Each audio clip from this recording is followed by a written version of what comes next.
নমস্কার বন্ধুরা, সবাইকে আমাদের চ্যানেলে স্বাগত। তো তোমাদের তো বলাই হয়নি আমরা দীঘা থেকে কী কী নিয়ে এসেছিলাম, আর অনেক দিন ধরে লং ভিডিও দিচ্ছি না, এই জন্য অনেকে কমেন্ট করেছিল যে দাদা লং ভিডিও দাও। তো দীঘা থেকে আমরা অনেক কিছু নিয়ে এসেছিলাম, আর অনেক ভিডিও আমাদের করা হয়েছে যেগুলো আমি এডিট করার সময় পাচ্ছি না, কারণ আমার গাড়িটা এখনও ঠিক হয়নি, আর গাড়িটা খারাপ হওয়ার জন্য আমার খুব প্রবলেমের মধ্যে আছে, এই জন্য ভিডিও দিতে পারছি না। চলো আজকে দীঘা থেকে অনেক কিছু নিয়ে এসেছিলাম, আর কী কী গিফট নিয়ে এসেছিলাম কার কার জন্য তোমাদের সব কিছু দেখাবো, এবং গিফটগুলো কতটা সুন্দর হয়েছে সেগুলো তোমরা অবশ্যই কমেন্ট করবে। আর ভিডিওটা যদি ভালো লাগে অবশ্যই লাইক শেয়ার সাবস্ক্রাইব করে দিও। চলো আর বেশি কথা না বাড়িয়ে চলো দেখি কী কী এনেছি। প্রথমত দিয়ে এনেছিলাম দীঘা থেকে আমরা সুন্দর একটা আয়না। এই আয়নাটা এনেছিলাম ছোটো বোনটার জন্য, মানে আমার ছোটো শালির জন্য এনেছিলাম এই আয়নাটা। ও আমাকে যাওয়ার সময় বলেই দিয়েছিল, জামাইবু আমার জন্য একটা আয়না নিয়ে আসবা। না না, জামাইবু যদিও আমাকে বলে না, দাদাই বলে। আর এই পাশে আমার দিদি এসছে, আর দিদি আয়নাটা দেখছিল যে কেমন হয়েছে। দিদির জন্য গিফট নিয়ে এসেছি। টোটালি কোনো দিন 5 বছরের মধ্যে কোনো দিন আমরা ঘুরতে যাই না, তোমরা সবাই জানো। তো 5 বছরে প্রথমবার ঘুরতে গিয়েছি, আর সবার জন্য ছোট বড় কম বেশি যা আমাদের যেরকম সামর্থ্য সেই সামর্থ্য অনুযায়ী গিফটগুলো নিয়ে এসেছি। তো মনোর মানে আমাদের ছোট বোনটার গিফটটা তো দেখালাম, আর এইদিকে এনেছিলাম দিদির জন্য গিফট।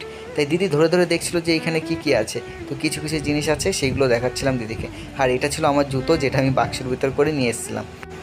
আয়নাটা তো দেখলে, এবার আরও সারপ্রাইজ অনেক সুন্দর সুন্দর গিফট আছে এর মধ্যে। আর তার জন্য মা সবাই এসে ঘিরে ধরেছে। তার আগে জগন্নাথ প্রভুর প্রসাদটা এটা নিয়ে এসেছিলাম। ঠিক মন্দিরের মানে পাশেই বিক্রি হচ্ছিলো, মন্দিরের পাশে। আর ভেতরে তো প্রসাদ যে খিচুড়ি প্রসাদ দিচ্ছিলো, ওগুলো তো ভালো থাকবে না, তাই আমরা কিনেই নিয়ে এসেছিলাম। আর মা সবার প্রথমে প্রসাদ একটু খেয়ে নমস্কার করে খাচ্ছিল। মাকে বললাম খেয়ে নমস্কার করে ভালোভাবে খেয়ে নাও প্রসাদটা। আর মা খুব ঠাকুর ভক্ত। আর এদিকে দিদিও বলছিল যে দাও আমাকে, আমি একটু খাই। আমি বলছি তুমি পরে খাবা। আর এটা ছিল দিদির গিফট, দিদির জন্য একটা ব্যাগ নিয়ে এসেছিলাম। আর এই ব্যাগগুলো ওই জায়গায় একটু দামটা বেশি, আর এটা হলো আমার বউ শখ করে কিনেছিল এই ব্যাগটা ওর জন্য। একই কালার একই রকম ব্যাগ, শুধু দেখতে সামান্য একটু আলাদা। এটা ছিল রাউন্ড, আর ওটা ছিল একটু, বুঝতেই পারছো আমি যদিও জানি না লেডিসের জিনিস কীভাবে কী বলে এইগুলো। সবার শেষে যেটা দেখাবো সেটা সবার ভালো লাগবে, সত্যি বলছি সবার খুব খুব ভালো লাগবে। আর সবাই ভিডিওটা দেখো। সবার শেষের যে গিফটটা এনেছিলাম সেটা সত্যি অসাধারণ ছিল। আর এটা ছিল মামার মেয়ে, আমার আরেকটা শালির জন্য। সে আবদার করেছিল আমার কাছে যে জামাইবু আমার জন্য কী আনবে। তো ও নতুন নতুন বিয়ে হয়েছে, ভাবলাম নতুন নতুন সংসার, তাই জন্য ওদের ঘরের জন্য একটা ড্রিম কেচাপ বা সুন্দর একটা জিনিস। আর এটা ছিল আমাদের তাতান পাপার জন্য। তাতান পাপা যেহেতু ছোটো, তোমরা তাতান পাপাকে তো সবাই দেখেছো, ছোট্ট একটা বাচ্চা। তাই ও যা দুষ্টু, ওকে এটা লাইট জ্বালিয়ে ও শুধু সবাইকে মারামারি করে বেড়ায়। তো ওর একটা ছিল এরকম মনে হয়, আমি দেখেছিলাম। তো আমি ভাবলাম আরেকটা নিয়ে যাই, ও খুব ভালোবাসবে।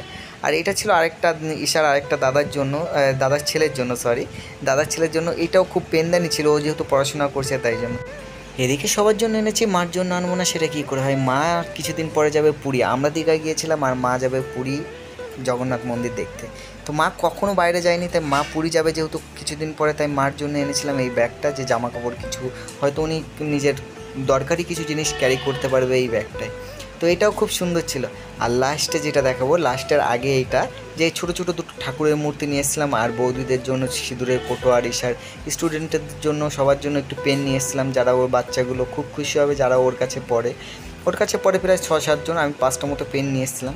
আর ঈশা দীঘা থেকে এই জামাটা কিনেছিল স্নান করার জন্য, কিন্তু ওখানে স্নান করেনি খুব, কারণ আমি স্নান করতে পারছিলাম। তো লাস্টে তোমাদের দেখে এই যে মহাদেবের মূর্তিটা, এই মহাদেবের মূর্তিটা শুধুমাত্র আমার জন্য কিনেছিলাম, কারণ আমার ঘরে কোনো ঠাকুর নেই। আর মহাদেবের মূর্তিটা কেমন হয়েছে সবাই কমেন্ট করবে, আর যদি ভালো লেগে থাকে সবাই হার হার মহাদেব লিখে যাবে।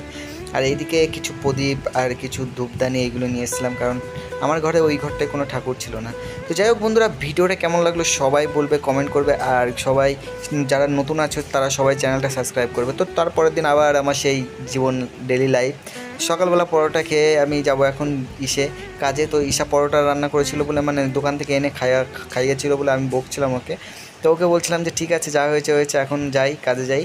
তো আমাকে একটু ফানি কথা বলছিল, ওর সাথে একটু হাসি মজাক করে, কারণ আমরা দুজন বাড়িতে থাকি, তোমরা সবাই জানো, দুজনের মধ্যে দুজনরাই আমরা হাসি মজাক যা করি দুজনের মধ্যেই থাকে। যাই হোক বন্ধুরা, তোমরা সবাই ভালো থেকো। আর যারা যারা আমার ভিডিওটা দেখো, সে কে কোথা থেকে দেখছো সবাই অবশ্যই কমেন্ট করো।